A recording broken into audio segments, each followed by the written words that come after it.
What's up YouTube, DMLX here, and today I'm counting down my top 5 Iron Man suits I like to see in Marvel's Avengers. The most recent game overview trailer has already revealed several versions of Iron Man's armor, which include Original Sin from the 2014 comic book storyline, Star Boost from Iron Man 3, the Prototype armor, which is a reference to the classic gray armor in the 60s, Iconic armor, which is Crystal Dynamics' base version of Iron Man, and whatever this version is called. Hey Stan Lee, you got any ideas?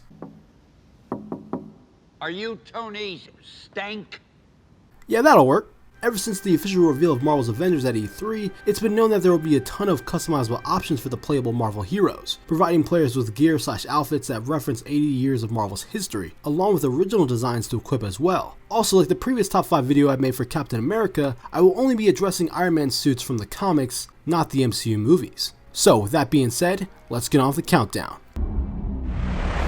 Hailing from a different timeline at number 5 is the Iron Lad armor. The armor originally belonged to Nate Richards, who was a member of the Young Avengers. And he's also the adolescent version of Kang the Conqueror, one of the most dangerous Avengers villains of all time, but that's a story for another day. What I like about this particular armor is that its design has a sleek futuristic style, as well as has a nice blend of red and silver on the armor with multiple yellow illuminating arc reactors like exhaust ports around the body. Kind of looking like a fusion between both Vision and Iron Man, which is ironic because in the comics when Iron Lad decides to return to his own time period, he left his armor behind with the Vision's operating system activated, ultimately creating a new Vision for the Avengers that was once lost years ago. Flying in at number 4 is Armor Model 5-1, aka Model Prime. In the comics, this suit of armor is made to be a jack of all trades, meaning it has the ability to change shape and color based on the task at hand, essentially merging all of Iron Man's armor modes into one single suit, basically having the capabilities of going from a Hulkbuster to a stealth suit in a matter of seconds, where there's virtually no limit to the armor's potential. In terms of the design, the Model Prime armor has a nice balance of the iconic red and yellow color scheme, repulsors on both sides of the hands, and a face mask looking more like a knight in shining high-tech armor. Fun fact, artist David Arquez, designer of the Model Prime armor, said he took inspiration from modern car and aircraft concepts like the Lamborghini Aventador and military fighter jets. Pretty much the best case scenario for style over substance. Dropping in from Latveria at number 3 is the Doom Model Prime armor. In the comics, Dr. Doom stole the Model Prime suit and repurposed it into his own version of the Iron Man armor when he took it up upon himself to carry on Iron Man's legacy when Tony was injured for a long period of time after the events of the second Marvel Civil War. The design is very similar to the original Model Prime armor, obviously, mainly coated in silver with a touch of green in various areas around the body, as well as an etched-in mouthpiece. And it wouldn't be a Dr. Doom outfit if he wasn't sporting a hooded cape, am I right? Now with that being said, the hooded cape may be the biggest setback for the armor's inclusion in the game because I don't know if the developers will be willing to give Iron Man a cape in-game for one outfit, even though the cape does make him look 10 times more badass. Fingers crossed though.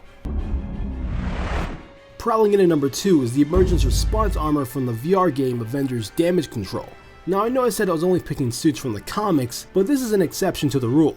The combination of Wakandan and Stark Industries technology is a force to be reckoned with, and I'm surprised this hasn't happened in the comics already. However, there was an Iron Panther in the Avengers Heroes of Tomorrow movie, but Shuri's prototype design takes that concept to a whole nother level, being that it's a blacked out Iron Man suit coated in nanotech vibranium, etched with Wakandan symbols, and strands of purple neon lighting. I mean, you can't make Iron Man look more badass than that. I sincerely hope the developers over at Crystal Dynamics take this armor into consideration come launch day of the game, or maybe as DLC for post-launch content. We'll just have to wait and see. Last but not least, coming in at number 1 is the Iron Patriot Model 1 armor. The Iron Patriot is arguably one of the most iconic alternate versions of Iron Man throughout Marvel history. Several characters within the Marvel Universe have taken up the mantle as the titular character. However, my favorite incarnation of the Iron Patriot is Norman Osborn, when he was leading the Dark Avengers. The design is based off the Model 25 of the Iron Man armor, predominantly red around the upper body, hands, forearms, legs, and feet, with red and white stripes on the abdomen, as well as blue around the rest of the body, biceps, and thighs complemented with white stripes, and a large white star in the middle of his chest. Honestly, I'd be shocked if this version of Iron Man's armor is included in the game at launch. I mean, Iron Man's got 24 slots based on what was shown in the game overview trailer, and if one of those slots isn't for the Iron Patriot, that would seem like a huge disservice to the history of the character in my book.